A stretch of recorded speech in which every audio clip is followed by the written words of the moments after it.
Herkese merhabalar. Ben Tuğba. Kanalıma hoş geldiniz. Bu videoda çıtır çıtır evde yapılan Antep baklavası tarifi vereceğim. Ama bu videonun ayrıca bir özelliği var. 100.000 aboneye özel baklava tarifi veriyorum. Çıtır çıtır sizler için yapmış olduğum baklava gerçekten harika oldu. Şimdi videonuzun sesini biraz açmanızı istiyorum ve baklavamın çıtırlığıyla sizleri baş başa bırakıyorum.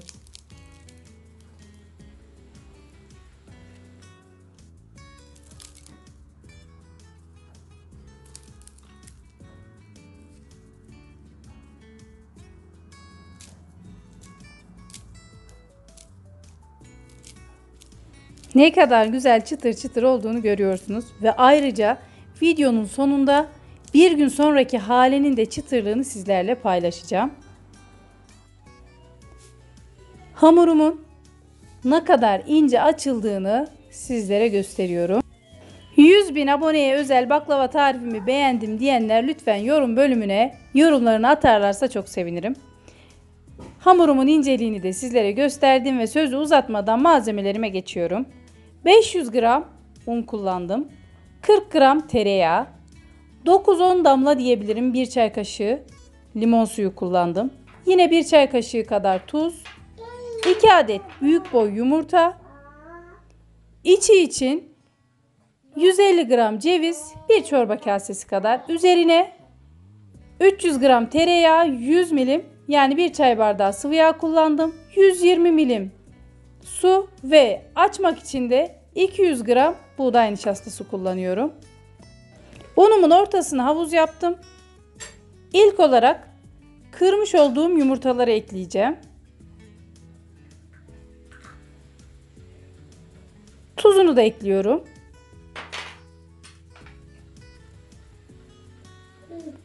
Limon suyunu ekliyorum.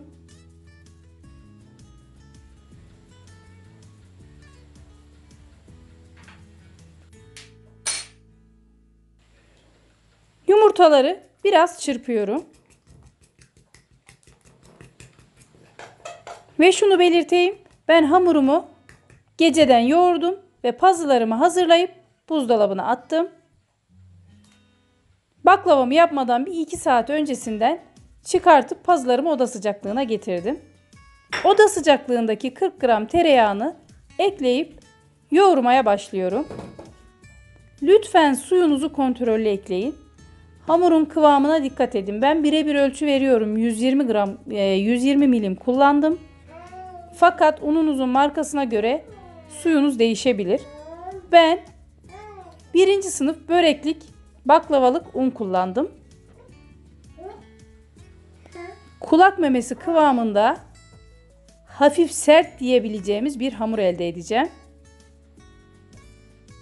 Hamurunuzu eğer geceden yoğurmak istemezseniz normal yoğurun, pazılarınızı hazırlayın ve pazılarınızı muhakkak en az 2 saat dinlendirin. Hamurumu yoğurdum. Şimdi bir 10 dakika dinlenmesi için kapağını kapatıyorum. 10 dakika sonra hamurumun kıvamı daha da güzel olacak.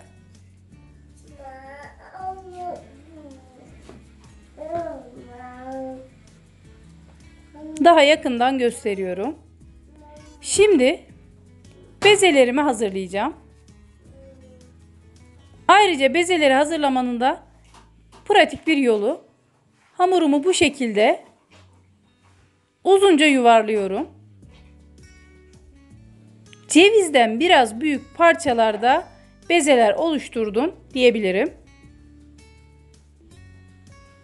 Göz kararı hamuru eşit parçalarda kesiyorum. Tam 18 adet beze elde ettim.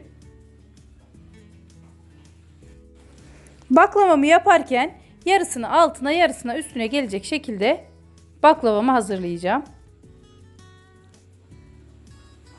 Ve bezelerim hazır. Gördüğünüz gibi elimde tek tek yuvarlama yapmayacağım. Bunların hepsi birer beze haline geldiler zaten. Daha önceden ben böyle yapmıyordum. Ayrıca bu baklavayı ilk defa denedim. Benim çok hoşuma gitti. Kanalımda bir tane daha baklava tarifi var. O da güzel. Fakat lezzet olarak bana bu bir tık daha lezzetli geldi. Pazılarımı bolca nişastayla açmaya başlıyorum.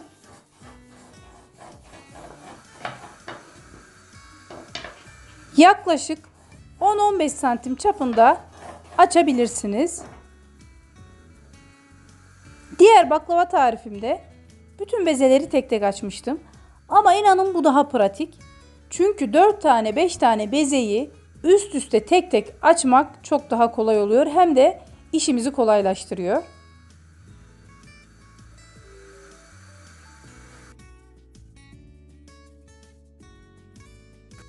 Bütün pazılarımı hazırladım ve hazırlamış olduğum pazılarımı bir saklama kabının içerisine aralarına ister yağlı kağıt ister buzdolabı poşeti koyarak buzdolabına kaldıracağım. Yine belirtiyorum, ben geceden yoğurduğum için bunu yaptım. Eğer siz normal yoğurursanız yine pazılarınızı hazırlayıp saklama kabına koyun ve 2 saat dinlendirin normal oda sıcaklığında. Ve baklavalarımı yapmaya başlamadan önce yağını hazırlayacağım. 300 gram tereyağını eritmeye başlıyorum. Eridikten sonra kaynarken lütfen ocağın altını kısmayı unutmayın. Yoksa tereyağınız yanar. Yağını hazırlarken diğer püf noktası da tereyağının üzerine biriken bu tortuları toplamak. Eğer toplamazsanız baklavanın üzerinde yanık yanık lekeler oluşur. Ocağın altını kapattım ve sıvı yağını da ekledim. Üzerinde kalan bu köpükleri de aldıktan sonra yağım hazır. Ilık bir şekilde baklavanın üzerine dökeceğim. Ve pazılarımı 4'er adet olacak şekilde açmaya başlayacağım. Lütfen açma aşamasında videomu dikkatli bir şekilde izleyin. Bütün ayrıntılara dikkat ederseniz siz de aynı şekilde açabilirsiniz. Aralarına çok fazla değil, normal bir şekilde nişastayı döküp elimle sürüyorum her yerine.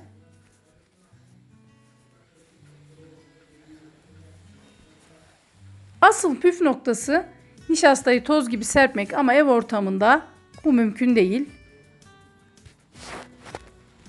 Daha çok pazılarımın kenarından bastıra bastıra büyütüyorum. Orta kısmına çok fazla bastırmasınız da olur çünkü zamanla zaten ortası iyice açılacak. Diğer tarafındaki beze küçük kaldığı için diğer tarafını da çevirip yine aynı şekilde kenarlarından bastırarak açıyorum.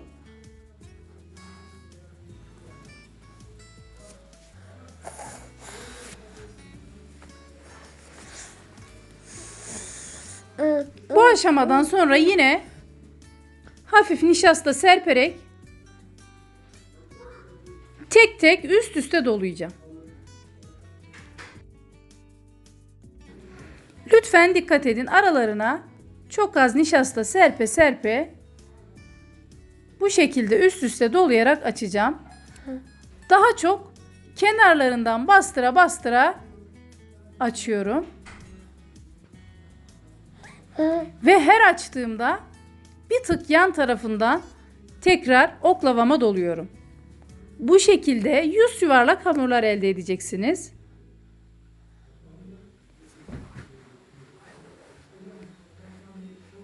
Dediğim gibi daha çok kenarlardan bastırmaya gayret gösterin.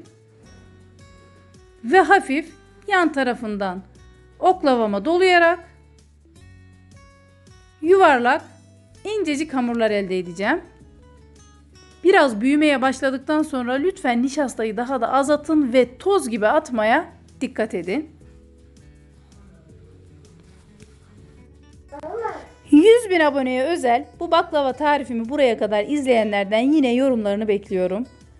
Ve nice 100.000 abonelere dileğimle inşallah sizlerle beraber 1 milyon aboneyi de en yakın zamanda görürüz. Ve gerçekten kanalımızı daha iyi yerlerde görmek istiyorsanız lütfen destek olmak için videolarımızı paylaşmayı, like atmayı unutmayın.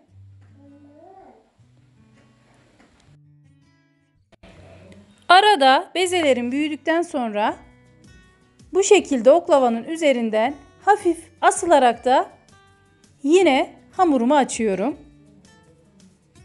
Gördüğünüz gibi iyice büyüdü. Dışarıdaki hamurunuz birazcık yıpranabilir, hiç sıkıntı değil. İncecik açıldı. Ben biraz daha açıp tepsime dizeceğim.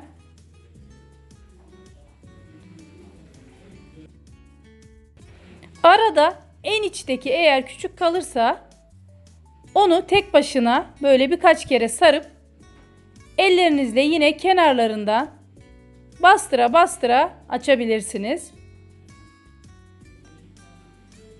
4 adet bezemi açtım ve tepsimi üzerine koyup kenarlarından keseceğim. Videoda gördüğünüz gibi kenarlarındaki parçaları yine baklavamın üzerine yerleştiriyorum. Ortada kalan kısmı da alıp en son olarak tepsimin üzerine yerleştirdim.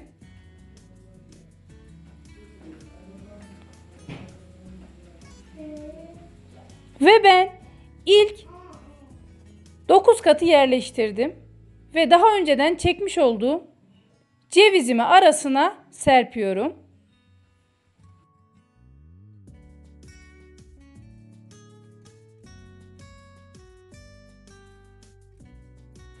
Cevizimi elimle de iyice her yerine eşit gelecek şekilde yaydım. Ve diğer katlarını açmaya geçeceğim. Hızlandırılmış bir şekilde size tekrar nasıl açtığımı göstereceğim.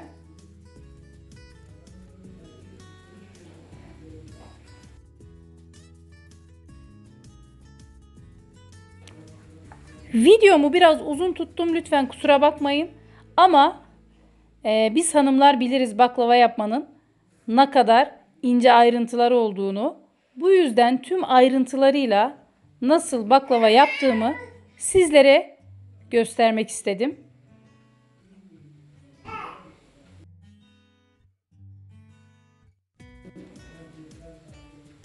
Tek tek aynı anda 4 yufkayı birden çok güzel bir şekilde açıyorum. Oklavamın üzerinde de bu şekilde büyütüyorum. Açtıkça da eliniz alışacak. Daha sonraki yufkalarınızı daha da güzel açacaksınız.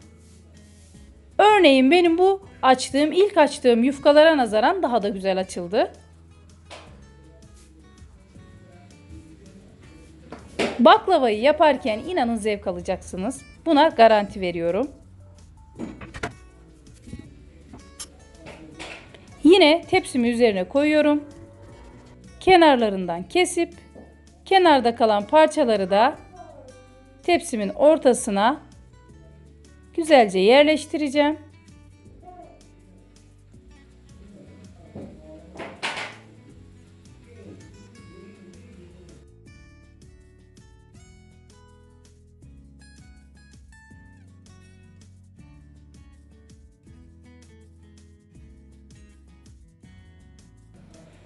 Ortada kalan düz kısmı da yerleştiriyorum.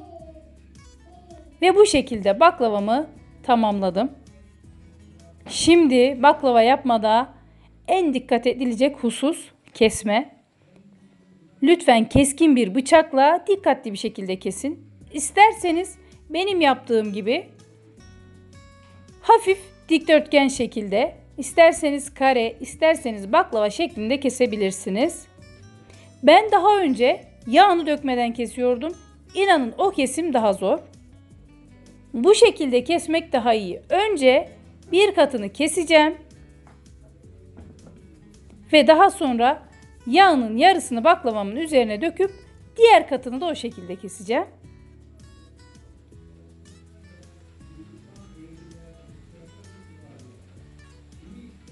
Yağımın yarısını dediğim gibi ilk katını kestikten sonra baklavamın her yerine gelecek şekilde döküyorum. Tekrar belirtiyorum, bu baklava kesmede büyük kolaylık sağlıyor. Çünkü eğer yağını dökmemiş olsaydım bu katını keserken üzerindeki yufka kayma yapacaktı ve kesmek daha da zor olacaktı.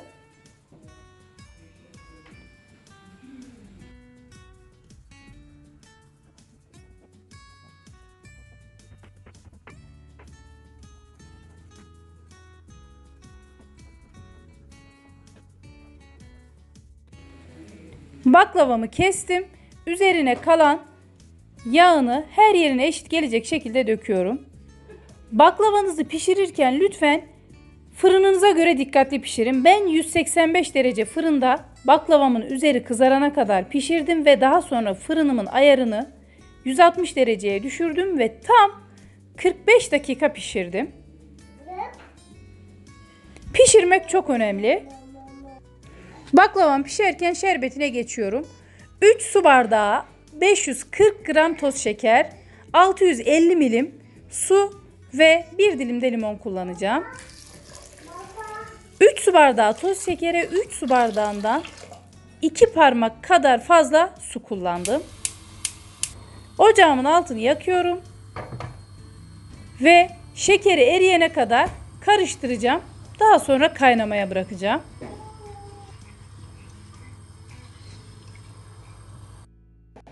Şerbetim kaynamaya başladıktan sonra limonu ekliyorum. Ve şunu belirteyim. Kaynamaya başladıktan sonra ocağımın altını biraz kısıyorum. Bu şekilde tam 15 dakika kaynattım ve şerbetimi tamamen soğumaya bırakıyorum. Baklavanız yağının kıvamı güzel olduğu zaman böyle fırında minik minik kıpırdanarak pişecektir.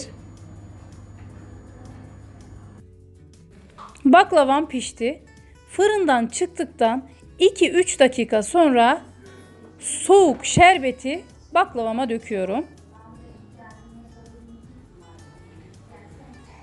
Baklavanın her yerine eşit gelecek şekilde dökmeye dikkat edin. Şerbetimi döktüm. Şimdi üzerini Antep fıstığı tozuyla süsleyeceğim çok az. Süslemesi de tamam. Birazdan servis aşamasında sizleri çıtırlığıyla baş başa bırakacağım. Şu sesi duyuyor musunuz?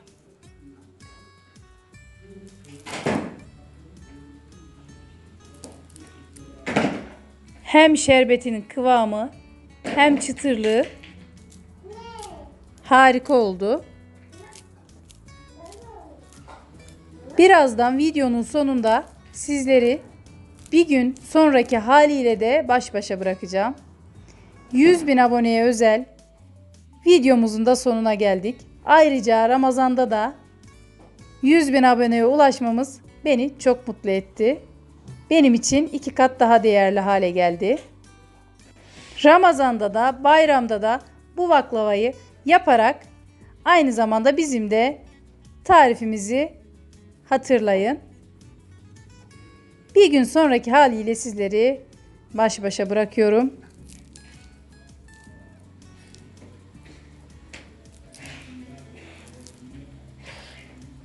Beni izlediğiniz için çok teşekkür ederim. Yeni tarifte buluşmak dileğiyle. Hoşça kalın, afiyetle kalın. Her şey gönlünüzce olsun.